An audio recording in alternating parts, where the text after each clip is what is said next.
The rejection lands with devastating finality. The avoidant person has ended things, created distance, or made clear through their actions that romantic relationship isn't what they want with you. The message is painful and unambiguous. You're not chosen, not wanted in the way you hoped, not enough to make them overcome whatever internal barriers prevent their commitment. This rejection triggers every insecurity, every fear of unworthiness, every wound from past experiences of not being selected or valued. The natural response is to retreat, to nurse your wounds, to try desperately to understand what you did wrong or what's wrong with you that made you unworthy of their love. But beneath the surface of this rejection, beneath the apparent finality of their choice, lies a complex web of unspoken expectations the avoidant person holds about how you'll respond. They're not just rejecting you and walking away cleanly.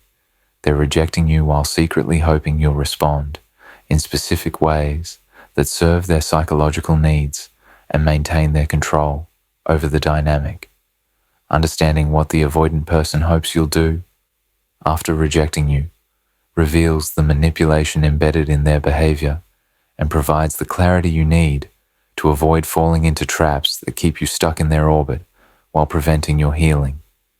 The avoidant person's rejection is rarely as clean or final as it appears. It's usually strategic positioning that maintains their options while protecting their comfort, keeps you accessible while preventing the vulnerability genuine commitment would require, and allows them to feel powerful and desired while avoiding the actual work of relationship.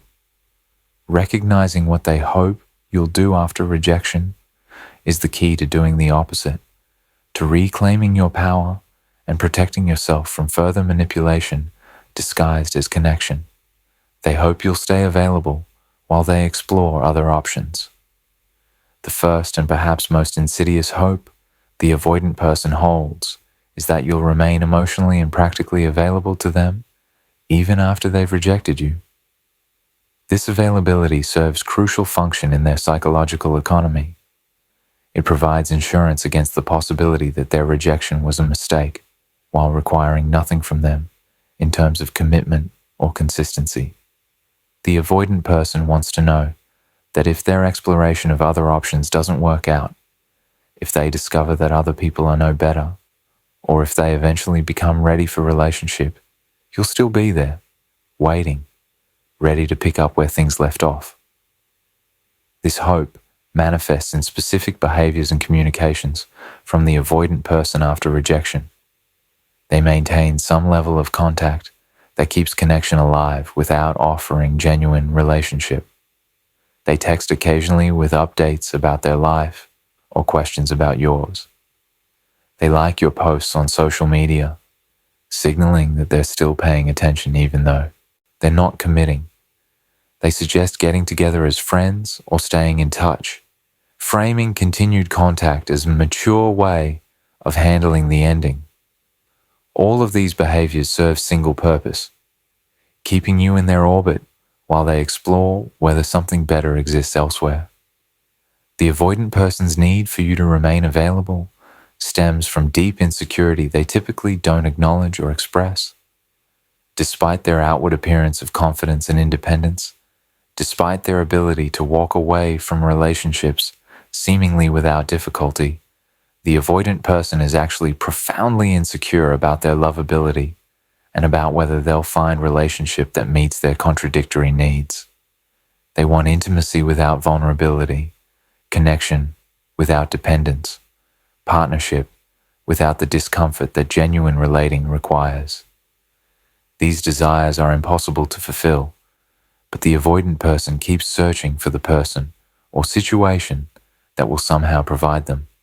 Your continued availability while they conduct this search serves several functions.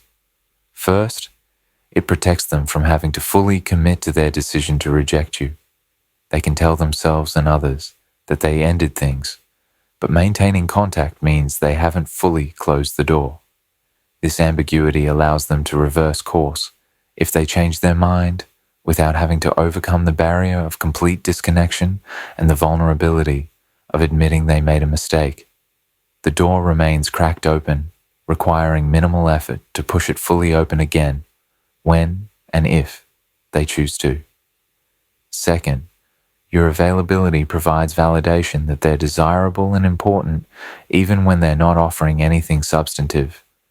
The fact that you remain accessible, that you respond to their occasional contact, that you maintain some connection despite their rejection, confirms for them that they have impact and power.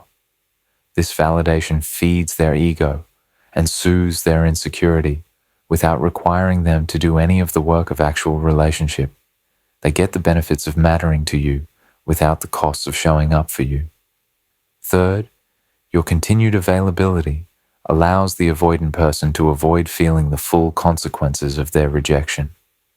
If you remained accessible, if you're still in their life in some capacity, they don't have to sit with the loss of you.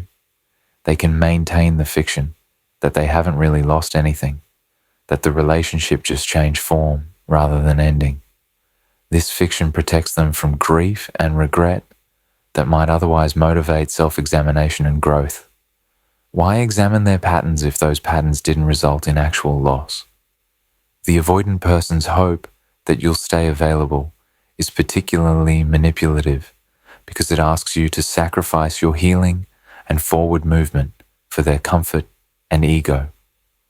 While you remain emotionally invested, checking your phone for their messages, interpreting their minimal contact as signs of continued interest, organizing part of your emotional life around the possibility of reconnection, they're free to live their life without constraint. They can date other people without guilt because you're not together. They can explore other options without losing you as fallback. They can take as much time as they want to figure things out while you wait in limbo.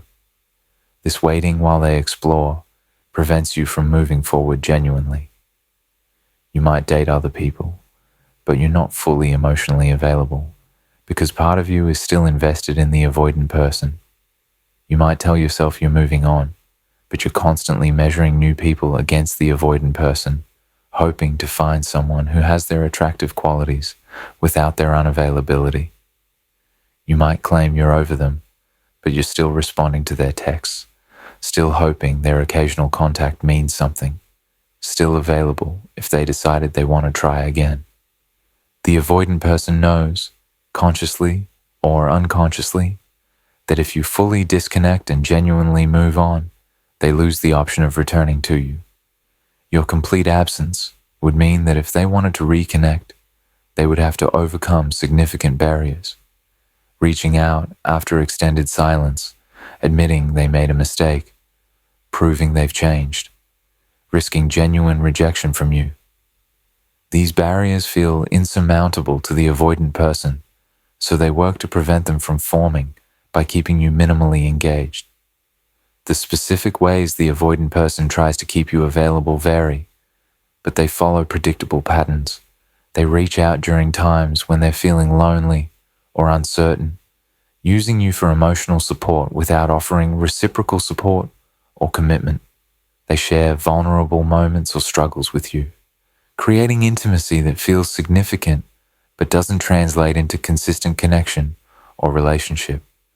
They make vague references to possibly trying again in the future, to timing being wrong now but maybe being right later, to needing to work on themselves before they can be in relationship. All of these communications are designed to keep hope alive in you, to maintain your investment, to ensure you remain accessible. What makes this hope particularly insidious is that the avoidant person often frames it as respect for you and your autonomy.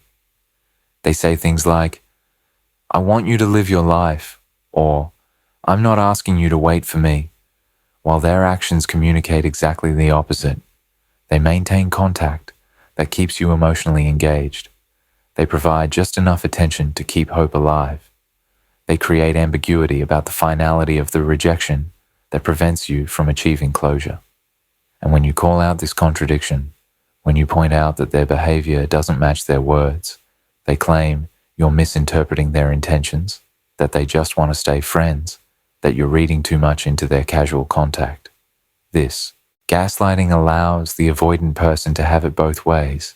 They get to keep you available while claiming they're not manipulating you into staying available.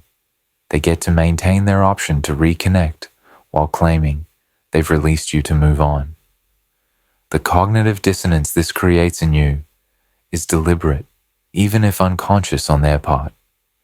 Your confusion keeps you engaged, trying to figure out what they really want, interpreting their mixed signals, hoping that their continued contact means something more than it does. The truth is that the avoidant person's hope for your continued availability is entirely self-serving.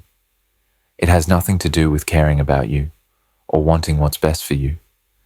If they cared about your well-being, they would recognize that clean break and complete disconnection would be most helpful for your healing.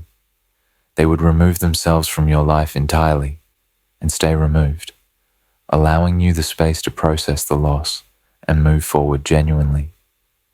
But they don't do this because your healing is not their priority. Their comfort and their options are their priorities, and both are served by you remaining available. They hope you'll accept friendship so they can keep you as backup.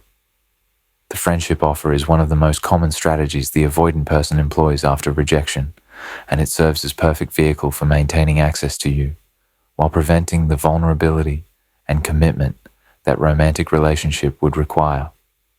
When the avoidant person suggests staying friends, they're not offering genuine friendship based on mutual care and reciprocal investment.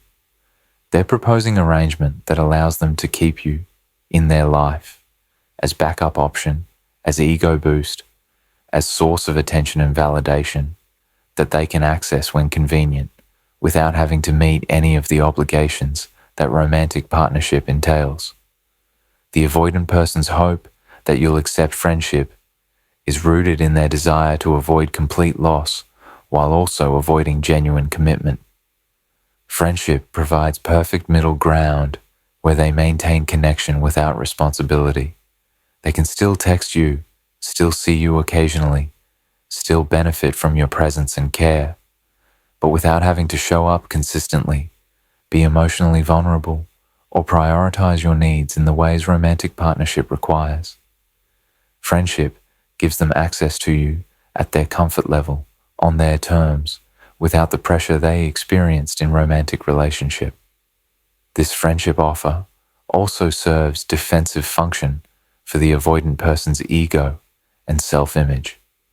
By proposing friendship, they can tell themselves and others that they're being kind and mature about the ending, that they value you enough to want to maintain connection even if romance didn't work out.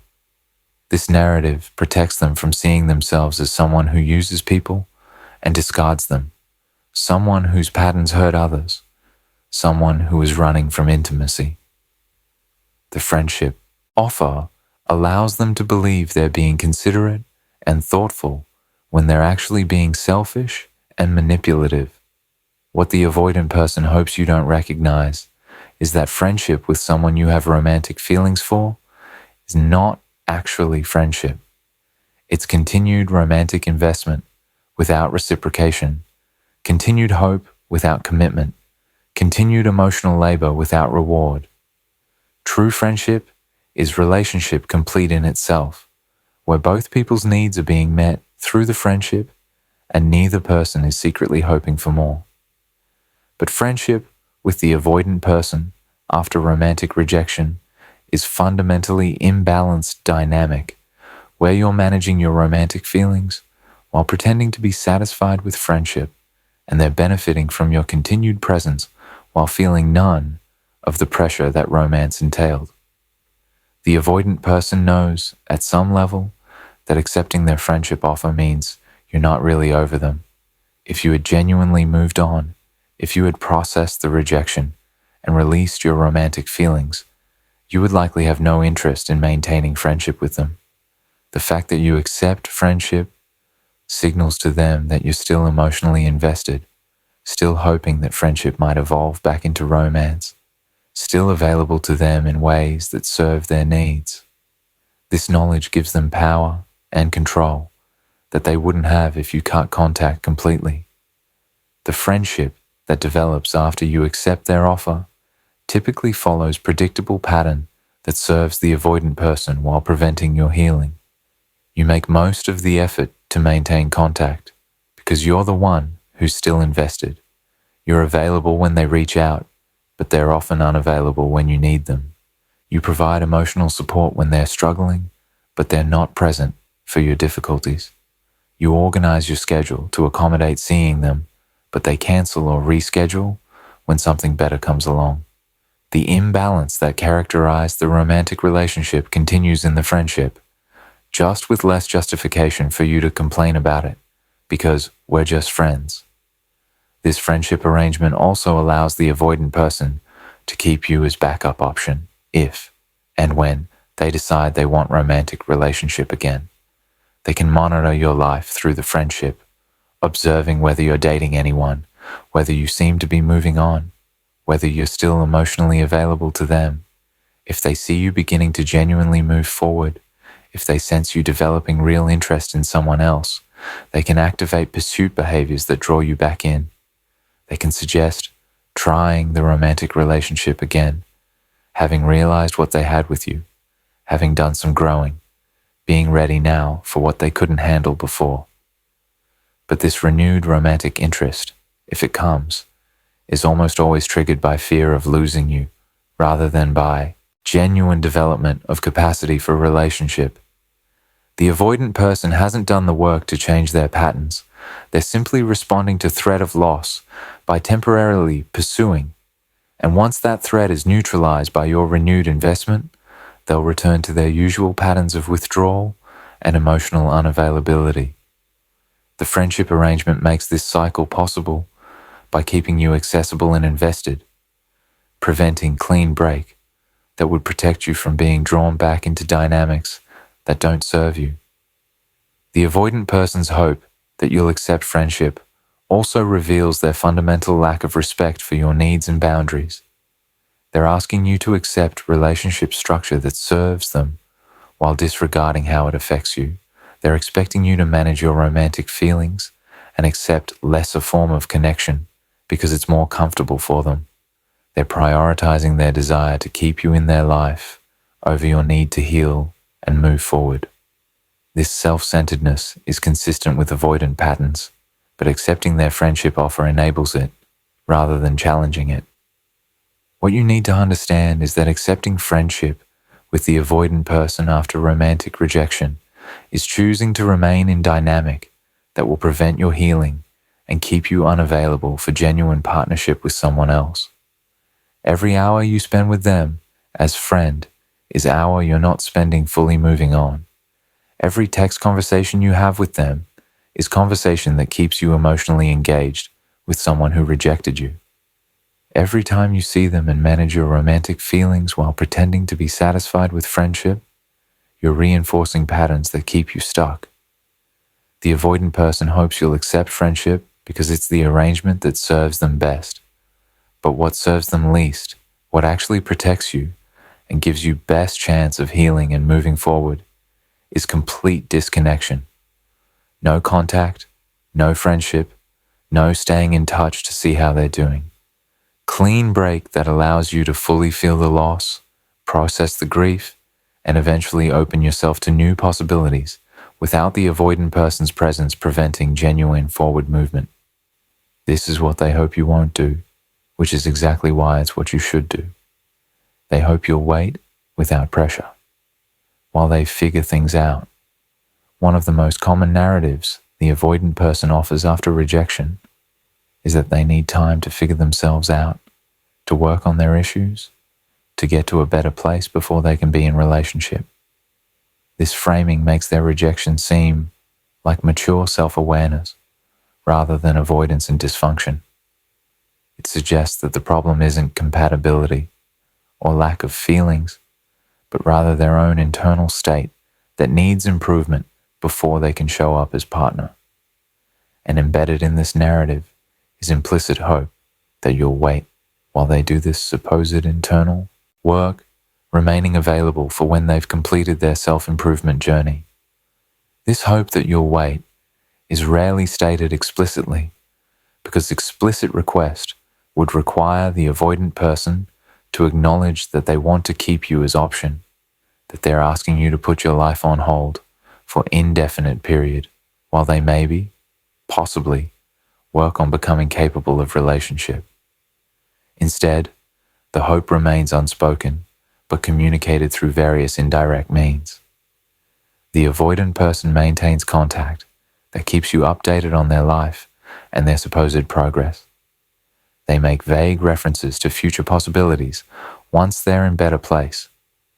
They express regret about timing, suggesting that things might have worked if circumstances were different. All of these communications serve to keep you hoping and waiting without them having to take responsibility for asking you to do so. The avoidant person's claim that they need to figure themselves out is rarely as genuine as it sounds. Most avoidant people who use this explanation are not actually engaged in intensive self-examination or therapeutic work to address their patterns. They're continuing their lives much as before, perhaps with some superficial gestures towards self-improvement, but without the sustained, uncomfortable work that genuine growth requires. The figuring themselves out is more about buying time and maintaining options than about actual transformation. What the avoidant person is really figuring out is whether they can find someone who meets their contradictory needs for intimacy without vulnerability, someone who will accept their minimal investment, someone who triggers less anxiety than you did. They're exploring whether the problem was you specifically, or whether they'll experience the same discomfort with anyone who wants genuine partnership. They're testing whether their patterns are as limiting as they fear, or whether they can find relationship that allows them to remain defended and comfortable. This exploration takes time, and they hope you'll wait while they conduct it. The hope that you'll wait serves several functions for the avoidant person. First, it provides safety net for their exploration. They can pursue other relationships or experiences, knowing that if those don't work out, you're still available as fallback. This safety net removes the stakes from their exploration and prevents them from having to fully commit to their rejection of you. They can tell themselves they're single and figuring themselves out while maintaining you as insurance policy against the possibility that single life or new relationships don't satisfy. Second, your waiting provides evidence that you value them enough to accept their limitations and put your life on hold for them. This validation feeds their ego and soothes their insecurity about their lovability. The fact that you care enough to wait despite their rejection confirms that they're important and desirable, providing psychological benefits without requiring them to reciprocate your care through consistent presence or commitment. They get to feel valued without having to do the vulnerable work of valuing someone else openly. Third, the narrative that they're working on themselves allows the avoidant person to maintain identity as someone who is growth-oriented and self-aware. They can tell themselves they're being responsible by not entering relationship before they're ready, that they're doing the mature thing by addressing their issues before involving someone else. This narrative obscures the reality that they're not actually doing significant work and that their rejection of relationship is avoidance rather than wisdom. Your waiting validates this narrative by suggesting you believe they're doing important work worth waiting for.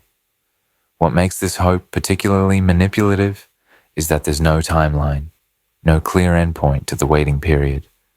The avoidant person never says, "Wait 6 months while I do therapy," or "I need a year to work on myself, and then we can try again."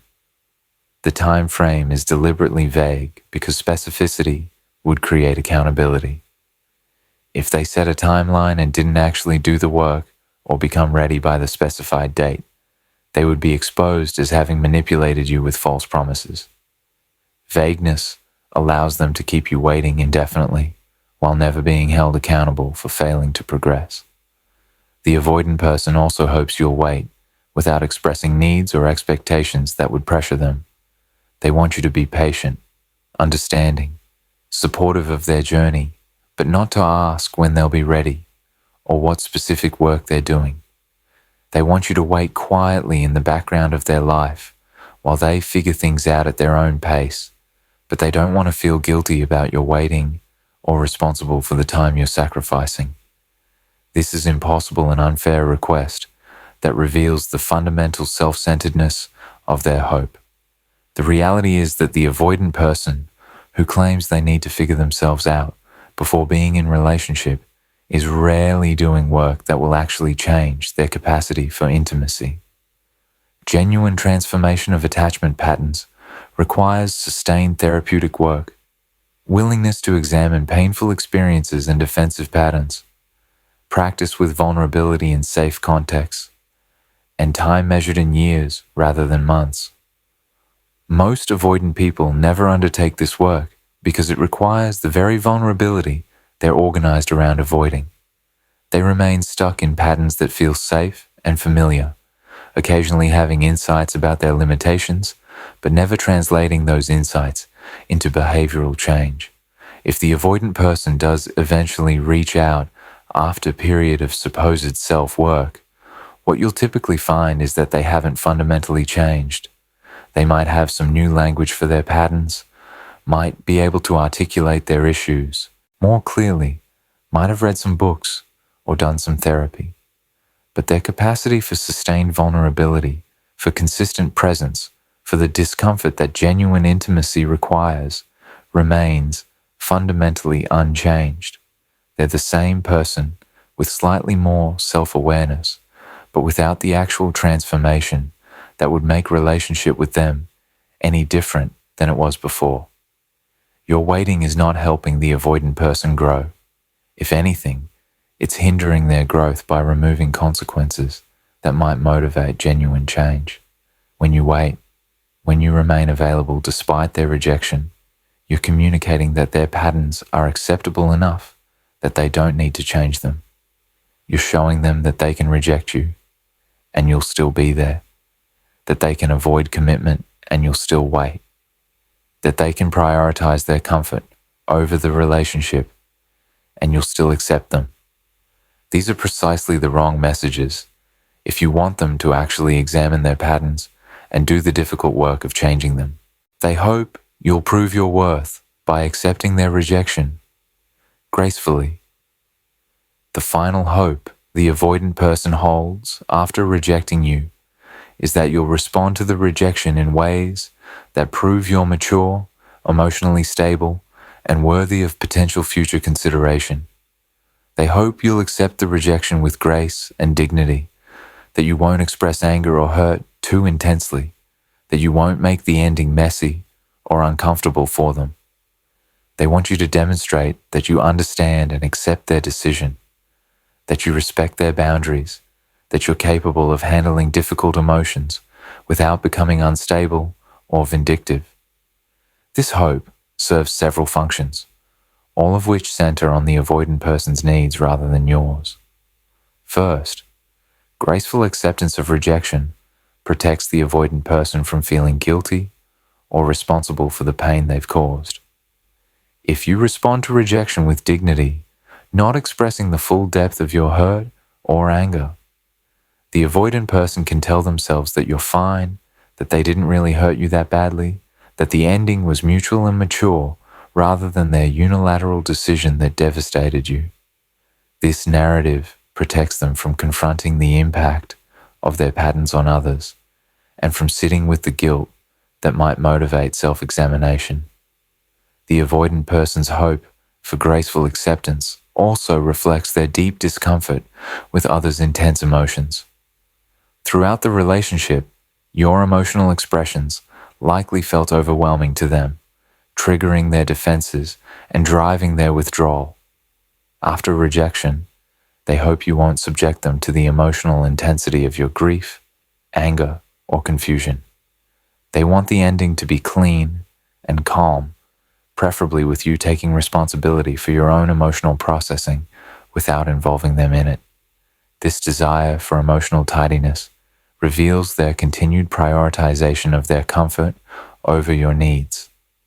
Second, your graceful acceptance of rejection allows the avoidant person to maintain respect for you and to keep you as possibility for future reconnection. The avoidant person categorizes people into those who handled rejection well and those who didn't, and this categorization determines who they might consider reconnecting with later. If you respond to rejection with intense emotion, with pursuit, with attempts to change their mind, with anger or accusations, you get categorized as someone who couldn't handle things maturely. This categorization, in the avoidant person's mind, justifies their rejection and makes reconnection unlikely, even if they eventually want it. But if you accept rejection gracefully, if you demonstrate emotional regulation and dignity, you get categorized as someone who handled things well, someone who might be worth reconsidering if circumstances change or if they develop capacity for relationship. Your graceful acceptance keeps the door open from their perspective, maintaining you as viable option without them having to commit to that option or do anything to keep it available. They can reject you while feeling confident that if they wanted to reconnect later, you would be receptive because you handled things so maturely. This hope reveals the avoidant person's desire to have their rejection accepted on their terms. They don't just want to end things, they want to end things in a way that protects their ego, minimizes their guilt, and maintains their options. They want you to make the rejection easy for them by not expressing the full impact it has on you, by not holding them accountable for their patterns, by not making them sit with the discomfort of having hurt someone. Your graceful acceptance accomplishes all of these goals, while your messy, emotional response would force them to confront what their rejection actually means. The irony is that what the avoidant person interprets as mature, graceful acceptance is often your attempt to maintain dignity while you're actually devastated. You're managing your emotions not because you're actually fine, but because you don't want to appear needy or desperate or unstable. You're accepting their decision not because you truly agree with it, but because you don't want to be the person who can't handle rejection. You're being graceful not because you feel graceful, but because you're trying to protect yourself from further hurt by not revealing the depth of your pain. The avoidant person doesn't see this complexity. They see the surface behavior and interpret it as confirmation that the rejection wasn't that painful for you, that you'll be fine, that they can feel good about how things ended. What the avoidant person really hopes is that you'll prove, through your graceful acceptance, that you were always secure and stable, that any anxiety or neediness you displayed during the relationship was situation-specific rather than characterological. This hope reflects their desire to believe that their withdrawal wasn't what created your anxiety, that you would have been fine if the relationship circumstances had been different. Your calm acceptance of rejection seems to prove this, allowing them to maintain belief that you were the stable one all along, and that the relationship just didn't work due to incompatibility rather than due to their patterns triggering your anxiety. But this interpretation is backwards. Your anxious behaviors during the relationship were likely direct responses to their withdrawal and inconsistency. The avoidant person's hot and cold behavior, their emotional unavailability, their unpredictability, these patterns trigger anxiety in even securely attached people. Your ability to accept rejection gracefully doesn't prove you were never truly anxious. It proves that when you're not being subjected to inconsistent and invalidating behavior, when you're not constantly trying to secure connection with someone who's withdrawing, you can access your more grounded, secure self. This distinction matters because it locates the problem accurately, not in your anxiety, but in the avoidant person's patterns that triggered and amplified that anxiety. The avoidant person's hope that you'll accept rejection gracefully also includes unspoken expectation that you won't tell others about how the relationship actually was or about their patterns. They hope you'll maintain their privacy and dignity by not sharing with mutual friends or on social media about their inconsistency, their emotional unavailability, their pattern of withdrawal. They want the relationship's ending to reflect well on them, or at minimum, not to expose their limitations to their social network. Your discretion protects their image and prevents them from having to face social consequences for their patterns. What you need to understand is that you don't owe the avoidant person graceful acceptance of their rejection. You don't owe them protection from the natural consequences of their behavior. You don't owe them performance of being fine when you're not fine. You don't owe them discretion about their patterns if sharing your experience with others serves your healing. And most importantly, you don't need to prove anything to them through how you handle rejection.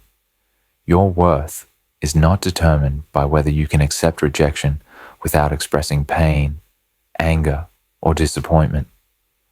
The healthiest response to rejection is honest expression of your feelings while maintaining your dignity. This might mean telling the avoidant person clearly that their decision hurts, that you disagree with their assessment of the relationship, that you believe their patterns prevented the relationship from working rather than genuine incompatibility. It might mean expressing anger about how they handled things, about the inconsistency and mixed signals that preceded the final rejection. It might mean refusing their offer of friendship because you recognize it serves them more than it serves you. None of these responses are immature or ungraceful. They're honest and self-respecting. What the avoidant person hopes you'll do after rejecting you, all of these hopes, staying available, accepting friendship, waiting while they figure themselves out, proving your worth through graceful acceptance, are hopes that serve them while preventing your healing. Recognizing these hopes for what they are, self-serving attempts to maintain control and options without commitment or vulnerability, is what allows you to do the opposite. Stay unavailable.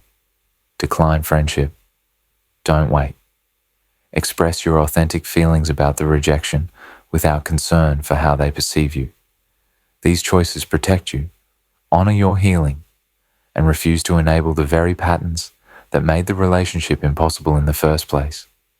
The avoidant person's hopes reveal what would be most comfortable and beneficial for them. Your healing requires doing what's most beneficial for you, which is almost always the opposite of what they hope you'll do.